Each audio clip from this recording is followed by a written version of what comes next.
تفہیم القرآن سید ابوالعلا مودودی سورہ سبا آیات 22 تا 27۔ اعوذ باللہ من الشیطان الرجیم بسم اللہ الرحمن الرحیم۔ پچھلے 2 رکوعوں میں آخرت کے متعلق مشرکین کے غلط تصورات پر کلام فرمایا گیا تھا۔ اب تقریر کا رخ تردید شرک کے مضمون کی طرف پھر رہا ہے۔ قُلِ ادْعُوا الَّذِينَ زَعَمْتُم مِّن دُونِ اللَّهِ، اے نبی صلی اللہ علیہ وسلم، ان مشرکین سے کہو کہ پکار دیکھو اپنے ان معبودوں کو جنہیں تم خدا کے سوا اپنا معبود سمجھ بیٹھے ہو۔ تفسیر: یعنی اللہ تو یوں اشخاص اور عوام اور سلطنتوں کی قسمتیں بناتا اور بگاڑتا ہے، جیسا کہ ابھی تم نے داؤد و سلیمان علیہم السلام اور قوم سبا کے ذکر میں سن لیا۔ اب ذرا اپنے ان بناوٹی معبودوں کو پکار کر دیکھ لو، کیا ان میں بھی یہ طاقت ہے کہ کسی کے اقبال کو ادبار اور ادبار کو اقبال سے بدل سکیں؟ لا یملکون مثقال ذرۃ فی السماوات والارض، وہ نہ آسمانوں میں کسی ذرہ برابر چیز کے مالک ہیں نہ زمین میں۔ وما لہم فیہما من شرک، وہ آسمان و زمین کی ملکیت میں شریک بھی نہیں ہیں۔ وما لہ منہم من ظہیر، ان میں سے کوئی اللہ کا مددگار بھی نہیں ہے۔ ولا تنفع الشفاعۃ عندہ الا من اذن لہ، اور اللہ کے حضور کوئی شفاعت بھی کسی کے لیے نافع نہیں ہو سکتی بجز اس شخص کے جس کے لیے اللہ نے سفارش کی اجازت دی ہو۔ تفسیر: یعنی کسی کا خود مالک ہونا یا ملکیت میں شریک ہونا یا مددگار خدا ہونا تو درکنار، ساری کائنات میں کوئی ایسی ہستی تک نہیں پائی جاتی جو اللہ تعالیٰ کے حضور کسی کے حق میں بطور خود سفارش کر سکے۔ تم لوگ اس غلط فہمی میں پڑے ہوئے ہو کہ کچھ خدا کے پیارے ایسے ہیں یا خدا کی خدائی میں کچھ بندے ایسے زور آور ہیں کہ وہ اڑ بن بیٹھیں تو خدا کو ان کی سفارش ماننی ہی پڑے گی، حالانکہ وہاں حال یہ ہے کہ اجازت کے لیے بغیر کوئی زبان کھولنے کی جرات نہ کر سکے گا۔ جس کو اجازت ملے گی صرف وہی کچھ عرض کر سکے گا، اور جس کے حق میں سفارش کرنے کی اجازت ملے گی اسی کے حق میں عرض و معروض کی جا سکے گی۔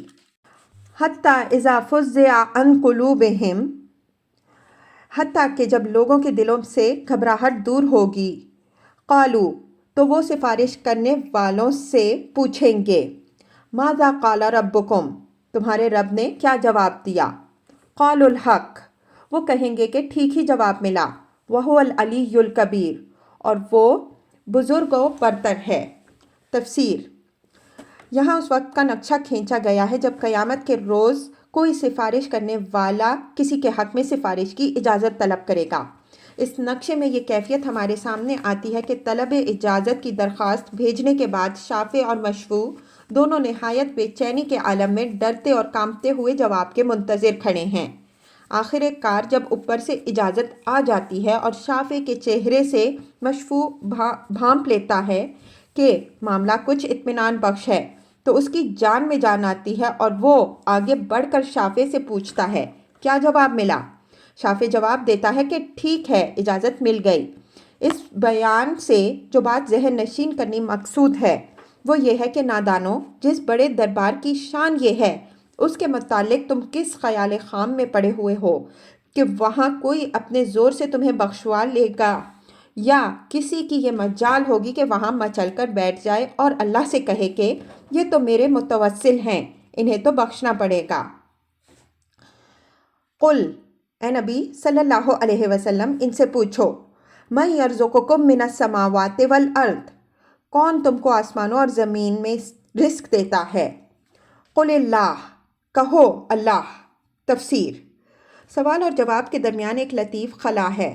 مخاطب مشرکین تھے جو صرف یہی نہیں کہ اللہ کی ہستی کے منکر نہ تھے بلکہ یہ بھی جانتے اور مانتے تھے کہ رزق کی کنجیاں اسی کے ہاتھ میں ہیں، مگر اس کے باوجود وہ دوسروں کو خدائی میں شریک ٹھہراتے تھے۔ اب ان کے سامنے یہ سوال پیش کیا گیا کہ بتاؤ کون تمہیں آسمان و زمین سے رزق دیتا ہے، تو وہ مشکل میں پڑ گئے۔ اللہ کے سوا کسی اور کا نام لیتے ہیں تو خود اپنے اور اپنی قوم کے عقیدے کے خلاف بات کرتے ہیں۔ ہر دھرمی کی بنا پر ایسی بات کہہ بھی دیں تو ڈرتے ہیں کہ خود اپنی قوم کے لوگ ہی اس کی تردید کے لیے اٹھ کھڑے ہوں گے، اور اگر تسلیم کر لیتے ہیں کہ اللہ رزق دینے والا ہے تو فوراً دوسرا سوال یہ سامنے آ جاتا ہے کہ پھر یہ دوسرے کس مرض کی دوا ہیں جنہیں تم نے خدا بنا رکھا ہے؟ رزق تو دے اللہ اور پوجے جائیں یہ۔ آخر تمہاری عقل کہاں ماری گئی ہے کہ اتنی بات بھی نہیں سمجھتے؟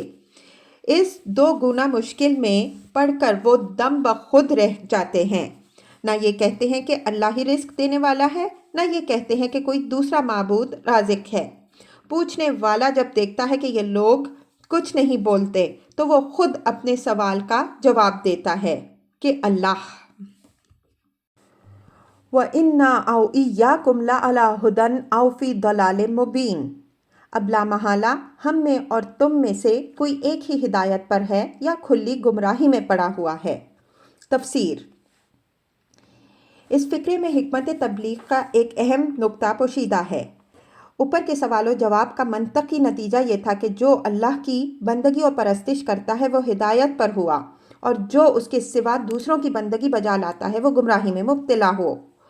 اس بنا پر بظاہر تو اس کے بعد کہنا یہ چاہیے تھا کہ ہم ہدایت پر ہیں اور تم گمراہ ہو، لیکن اس طرح دو ٹوک بات کہہ دینا حق گوئی کے اعتبار سے خواہ کتنا ہی درست ہوتا، حکمت تبلیغ کے لحاظ سے درست نہ ہوتا، کیونکہ جب کسی شخص کو مخاطب کر کے آپ صاف صاف گمراہ کہہ دیں اور خود اپنے برسر ہدایت ہونے کا دعویٰ کریں تو وہ ضد میں مبتلا ہو جائے گا اور سچائی کے لیے اس کے دل کے دروازے بند ہو جائیں گے۔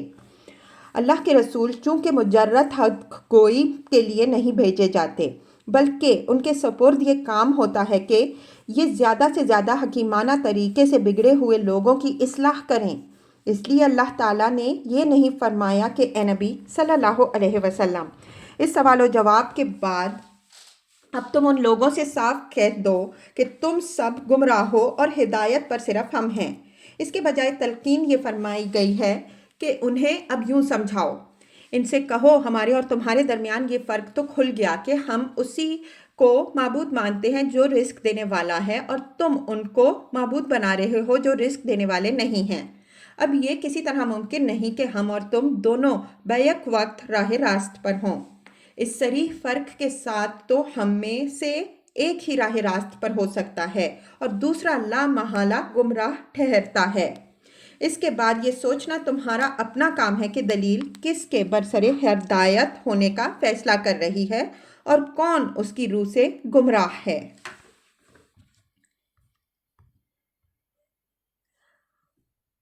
قل، اے نبی صلی اللہ علیہ وسلم ان سے کہو، لا تسألون عما اجرمنا ولا نسأل عما تعملون، جو قصور ہم نے کیا ہو اس کی کوئی باز پرس تم سے نہ ہوگی، اور جو کچھ تم کر رہے ہو اس کی کوئی جواب طلبی ہم سے نہ کی جائے گی۔ تفسیر۔ اوپر کی بات سامعین کو پہلے ہی سوچنے پر مجبور کر چکی تھی۔ اس پر مزید ایک فقرہ یہ فرما دیا گیا تاکہ وہ اور زیادہ تفکر سے کام لیں۔ اس سے ان کو یہ احساس دلایا گیا ہے کہ ہدایت اور گمراہی کے اس معاملے کا ٹھیک ٹھیک فیصلہ کرنا ہم میں سے ہر ایک کے اپنے مفاد کا تقاضا ہے۔ فرض کرو ہم گمراہ ہیں تو اپنی اس گمراہی کا خمیازہ ہم ہی بھگتیں گے، تم پر اس کی کوئی پکڑ نہ ہوگی۔ اس لیے یہ ہمارے اپنے مفاد کا تقاضا ہے کہ کوئی عقیدہ اختیار کرنے سے پہلے خود سوچ لیں کہ کہیں ہم غلط راہ پر تو نہیں جا رہے ہیں۔ اسی طرح تم کو بھی ہماری کسی غرض کے لیے نہیں بلکہ خود اپنی ہی خیر خواہی کی خاطر ایک عقیدے پر جمنے سے پہلے اچھی طرح سوچ لینا چاہیے کہ کہیں تم کسی باطل نظریے پر تو اپنی زندگی کی ساری پونجی نہیں لگا رہے ہو۔ اس معاملے میں اگر تم نے ٹھوکر کھائی تو تمہارا اپنا نقصان ہوگا، ہمارا کچھ نہ بگڑے گا۔ قُلْ يَجْمَعُ بَيْنَنَا رَبُّنَا، کہو ہمارا رب ہم کو جمع کرے گا۔ ثُمَّ يَفْتَحُ بَيْنَنَا بِالْحَقِّ، پھر ہمارے درمیان ٹھیک ٹھیک فیصلہ کرے گا۔ وَهُوَ الْفَتَّاحُ الْعَلِيمُ، وہ ایسا زبردست حاکم ہے جو سب کچھ جانتا ہے۔ تفسیر: یہ اس معاملے پر غور کرنے کے لیے آخری اور سب سے بڑا محرک ہے جس کی طرف سامعین کی توجہ دلائی گئی ہے۔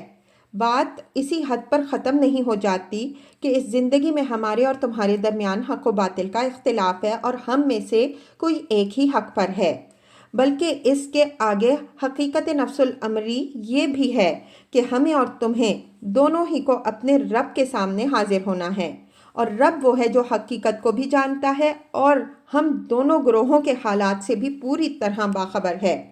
وہاں جا کر نہ صرف اس امر کا فیصلہ ہوگا کہ ہم میں اور تم میں سے حق پر کون تھا اور باطل پر کون، بلکہ اس مقدمے کا فیصلہ بھی ہو جائے گا کہ ہم نے تم پر حق واضح کرنے کے لیے کیا کچھ کیا اور تم نے باطل پرستی کی ضد میں آ کر ہماری مخالفت کس کس طرح کی۔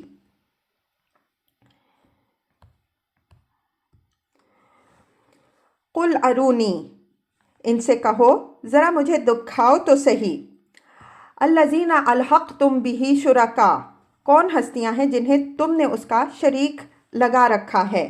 تفسیر: یعنی قبل اس کے کہ تم ان معبودوں کے بھروسے پر اتنا بڑا خطرہ مول لو، ذرا مجھے یہی بتا تو دو کہ ان میں سے کون اتنا زور آور ہے کہ اللہ کی عدالت میں وہ تمہارا حمایتی بن کر اٹھ سکتا ہو اور تمہیں اس کی گرفت سے بچا سکتا ہو۔